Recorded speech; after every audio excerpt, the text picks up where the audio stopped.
Next type का asexual reproduction है spore formation. हम लोगों ने 4 मेथड्स जो हैं, 4 मेथड्स के नाम पढ़ रखे हैं सेक्सुअल रिप्रोडक्शन में। पहला है फिशन, दूसरा बडिंग, और तीसरा स्पोर फॉर्मेशन, और चौथा वेजिटेटिव प्रोपेगेशन। हम लोग फिशन और बडिंग ख़त्म कर चुके हैं। थर्ड पार्ट की तरफ आते हैं, स्पोर फॉर्मेशन। अब सबसे पहले तो स्पोर फॉर्मेशन के लिए हम लोग स्पोर की बात करें तो स्पोर्स जो होते हैं दे आर स्पेशल स्ट्रक्चर्स। अभी इसकी डिटेल आप पूरे पढ़ेंगे कि कैसे स्पेशल स्ट्रक्चर्स हैं, इसके एग्जाम्पल के तौर पर इसमें डिटेल बताएंगे हम। ये स्पेशल स्ट्रक्चर्स हैं which are formed during asexual reproduction।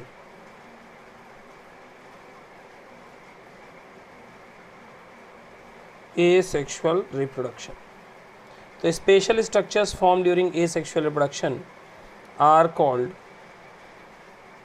Spores. अब सबसे इंपॉर्टेंट बात यहाँ पर यह है कि जितने भी स्पोर्स होते हैं they are formed by mitosis. तो जो स्पोर्स यहाँ पर एसेक्सुअल रिप्रोडक्शन के दौरान बनते हैं, इन एसेक्सुअल रिप्रोडक्शन के दौरान बनने वाले स्पोर्स जो हैं ये माइटोसिस की मदद से बनते हैं। इसीलिए इन सारे स्पोर्स को जो एसेक्सुअल रिप्रोडक्शन के दौरान बन रहे हैं और माइटोसिस से बन रहे हैं, इन्हें हम लोग माइटोस्पोर्स कहते हैं। माइटोस्पोर्स। तो स्पोर्स का दूसरा नाम हो गया माइटोस्पोर्स, क्योंकि ये वो स्पोर्स हैं जो एसेक्सुअल रिप्रोडक्शन के दौरान बन रहे हैं और माइटोसिस की मदद से बन रहे हैं। अब सवाल ये कि माइटोस्पोर्स कहाँ कहाँ पाए जाते हैं। तो एक ग्रुप हम लोग प्लांट का लेके चलते हैं, वो है फंजाई। फंजाई में माइटोस्पोर्स बनते हैं और फंजाई में जो माइटोस्पोर बनता है उसका नाम है कोनिडिया। इसको अभी हम डिटेल में देखेंगे। कोनिडिया ये माइटोस्पोर है।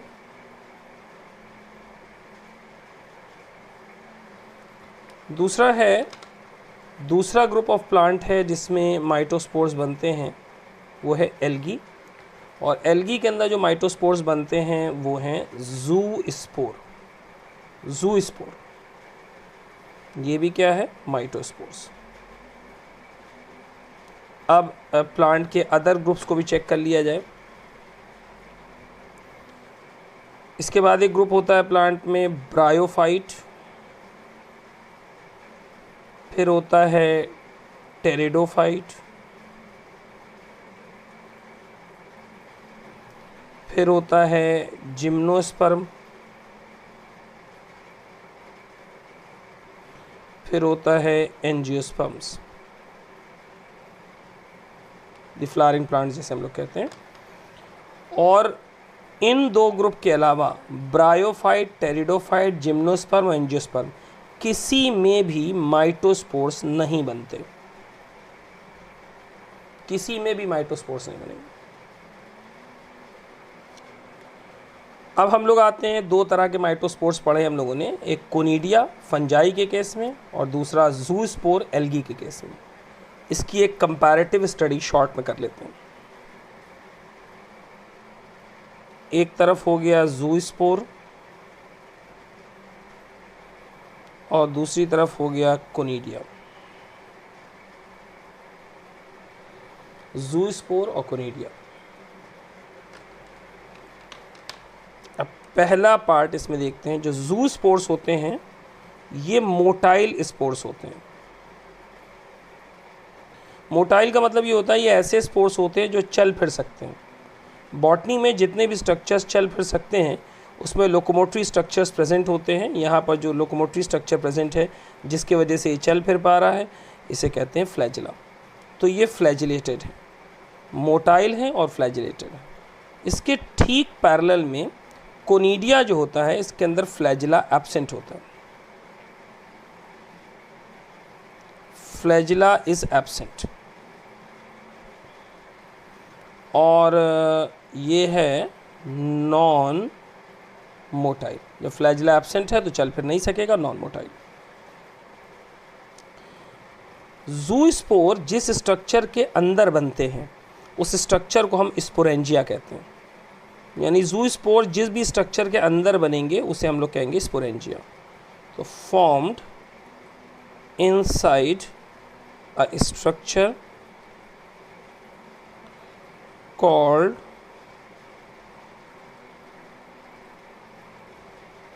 स्पोरेंजिया।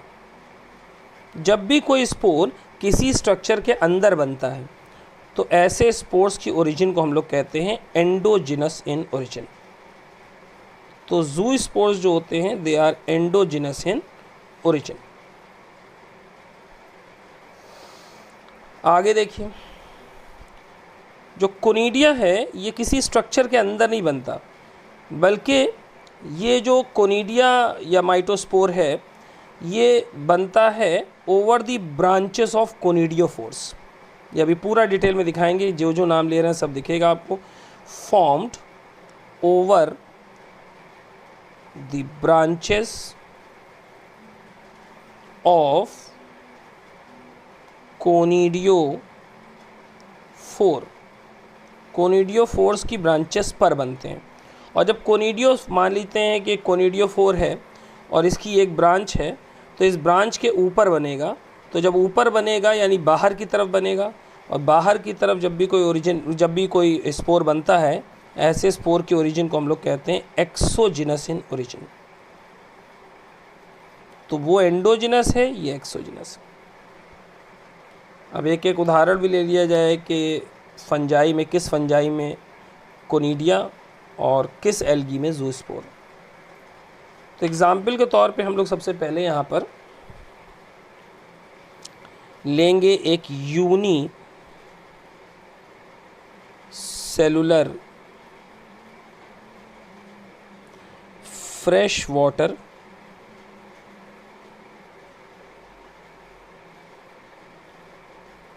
Green algae. इसका नाम हम लोग जानते हैं, इसका नाम है क्लेमाइडोमोनास।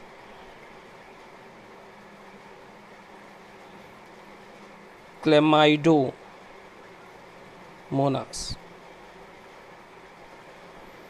तो क्लेमाइडोमोनास एक unicellular fresh water green algae है जिसके अंदर ज़ूस्पोर्स का निर्माण होता है। सबसे पहले हम लोग क्लेमाइडोमोनास को देखें कि क्लेमाइडोमोनास कैसा दिखता है।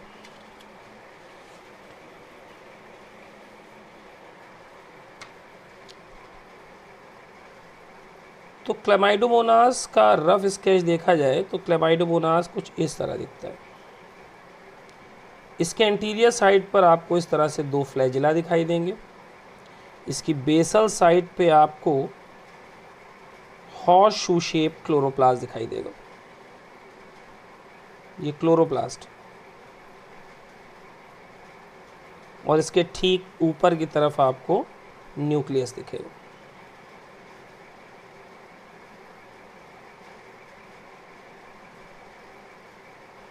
ये है क्लेमाइडोमोनास, यूनिसेलुलर है। जब क्लेमाइडोमोनास को एसेक्सुअल रिप्रोडक्शन करना होता है तो पूरा का पूरा क्लेमाइडोमोनास स्पोरेंजिया में बदल जाता है, यानी ऐसे स्ट्रक्चर में बदल जाता है जो स्ट्रक्चर ज़ूस्पोर्स का निर्माण करेगा। ऐसा करने के लिए सबसे पहले तो क्लेमाइडोमोनास फ्लैजिला लूज कर देता है। आप देखिए यहाँ पे मैंने फ्लैजिला बनाया, यहाँ नहीं बनाया। तो जब क्लेमाइडोमोनास एसेक्सुअल रिप्रोडक्शन करने चलता है तो वो पूरा का पूरा क्लेमाइडोमोनास यूनिसेलुलर पूरा का पूरा बदल जाता है स्पोरेंजिया में। ये क्लेमाइडोमोनास था, ये स्पोरेंजिया है। अब फ़र्क क्या है कि आप देख रहे हैं कि क्लेमाइडोमोनास ने दोनों फ्लैजिला हटा दिए, तब ये किस में कन्वर्ट हुआ, स्पोरेंजिया में। तो ये स्पोरेंजिया है, पूरा स्पोरेंजिया बदल गया। अब इसका जो वो होता है क्या कहते हैं प्रोटोप्लाज्म, वो डिवाइड कर जाता है। इसका प्रोटोप्लाज्म डिवाइड करेगा, और जब इसका प्रोटोप्लाज्म डिवाइड करेगा तो बहुत छोटी छोटी यूनिट बन के तैयार हो जाएंगी। ये देखिए प्रोटोप्लाज्म डिवाइड कर गया, बहुत छोटी छोटी यूनिट बन के तैयार हो गई। हर यूनिट में फ्लैजिला दिखाई दे रहा। ये जो बन के तैयार हुआ यही ज़ूस्पोर्स है।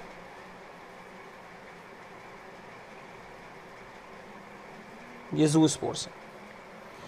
बाद में यही स्पोरेंजिया फट जाता है और जब स्पोरेंजिया बर्स्ट करता है तो इसके अंदर से ज़ूस्पोर्स बाहर आ जाते हैं।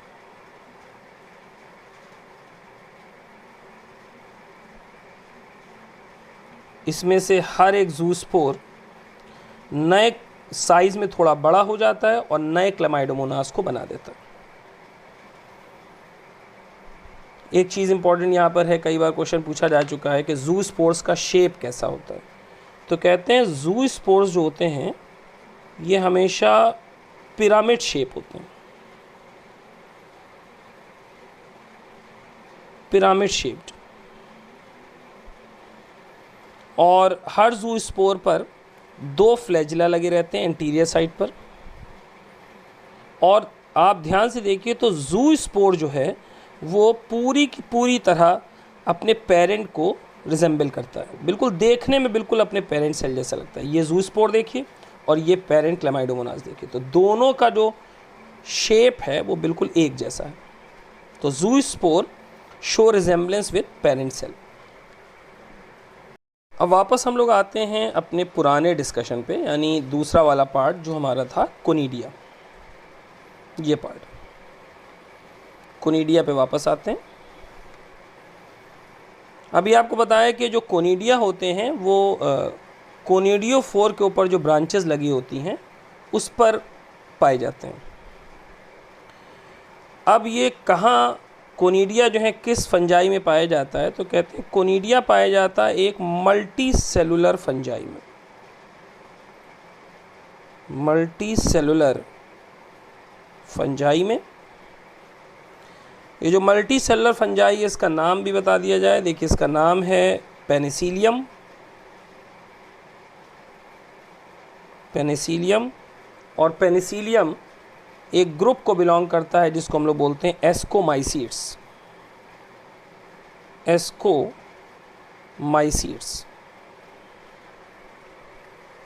ये है पेनिसिलियम, एस्कोमाइसीड्स। आगे देखिए, ये जो कोनिडियोफोर है जिसके ऊपर लगी हुई ब्रांचेस पर कोनिडिया पाया जाता है, ये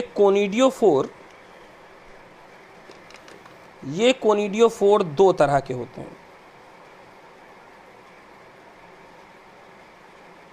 यही कोनिडियोफोर हैं जिसकी ब्रांचेस के ऊपर कोनिडिया पाया जाता है।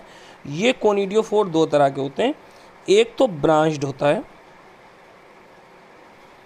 और दूसरा होता है अनब्रांच्ड। अब जो कोनिडियोफोर है, जो ब्रांच्ड कोनिडियोफोर है, इसका एक नाम भी है, इसे कहते हैं बाई वर्टिसिलेट टाइप।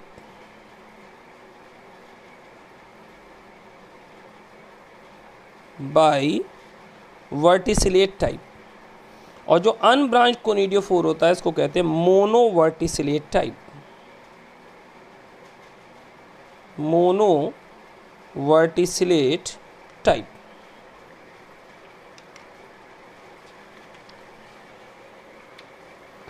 अब हम लोग आते हैं स्ट्रक्चर पे, पूरा जो कोनिडिया है उसको दिखाने के लिए। तो यहाँ पर हम पेनिसिलियम का केस बनाने जा रहे हैं और आपको बता दें कि पेनिसिलियम में जो कोनिडियोफोर है वो बाई वर्टिसिलेट टाइप है, यानी ब्रांच्ड है। यहाँ पे सबसे पहले तो हम आपको बना के दिखाएंगे एक कोनिडियोफोर। तो ये जो मैंने स्टॉक लाइक स्ट्रक्चर बनाया है ये है कोनिडियोफोर। यही वो स्ट्रक्चर है जिसके ऊपर लगी ब्रांचेस पर कोनिडिया पाए जाते हैं। अब कोनिडियोफोर में पहले ब्रांचिंग दिखेगी इस तरह से। ये जो ब्रांचेस कोनिडियोफोर पर लगी दिखेंगी इसको प्राइमरी ब्रांचेस कहेंगे, या इसका एक स्पेशल नेम भी है, इसको बोला जाता है रेमाई। तो ये 1 डिग्री लिख रहे हैं, प्राइमरी ब्रांचेस हैं। इसके बाद हर रेमाई फर्दर ब्रांच करेगी, हर रेमाई फर्दर ब्रांच करेगी, इसे कहेंगे सेकेंडरी ब्रांचेस। सेकेंडरी ब्रांचेस का दूसरा नाम है मेटुली। ये हो गया मेटुली, ये सेकेंडरी ब्रांच। और हर मेटुली के ऊपर एक बॉटल शेप स्ट्रक्चर पाया जाएगा, बॉटल शेप स्ट्रक्चर।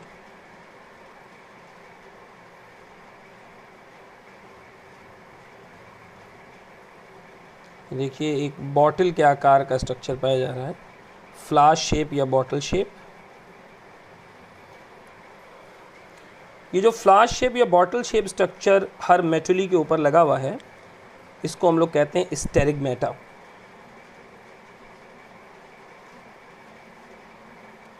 स्टेरिगमेटा। स्टेरिगमेटा का दूसरा नाम भी है फेलाइट्स। स्पेलिंग ध्यान से, फेलाइट्स। अब जो ये स्टेरिगमेटा हैं, इसके ऊपर लगे मिलेंगे आपको कोनिडिया। हम एक जगह पे केवल बना रहे हैं, इस तरह से यहाँ पर आपको कोनिडिया लगे मिलेंगे। इस तरह से जितना ब्लू कलर से हमने बनाया है सब कोनिडिया, ये है कोनिडिया। और ये कोनिडिया किस स्ट्रक्चर से बन रहे हैं? स्टेरिगमेटा से। स्टेरिगमेटा ही अपने टिप पे कट कट के क्या बना रहा है? कोनिडिया। तो कॉमन सेंस से सोचा जा सकता है कि जो कोनिडिया स्टेरिगमेटा के सबसे पास होगा वो यंगेस्ट होगा, और जो कोनिडिया इससे सबसे दूरी पे होगा वो ओल्डेस्ट होगा। अब ये अरेंजमेंट देखिए, इसमें यंगेस्ट एट द बेस है, ओल्डेस्ट एट द एपेक्स है, और हम लोग मॉर्फोलॉजी में ऐसे अरेंजमेंट को पढ़ते हैं बेसिपिटल अरेंजमेंट। तो जो कोनिडिया का अरेंजमेंट है वो कैसा है? बेसिपिटल।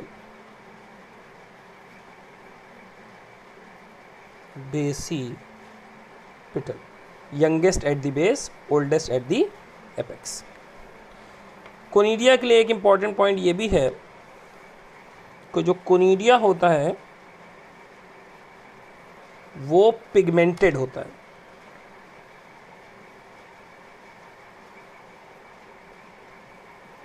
दूसरी इंपॉर्टेंट बात यह है कि ये यूनी न्यूक्लिएटेड भी हो सकता है और मल्टी न्यूक्लिएटेड भी। ये बात हो गई स्पोर फॉर्मेशन की। लास्ट मेथड है एसेक्सुअल रिप्रोडक्शन का, वेजिटेटिव प्रोपेगेशन। नेक्स्ट लेक्चर में हम लोग वेजिटेटिव प्रोपेगेशन स्टार्ट करेंगे। Thank you.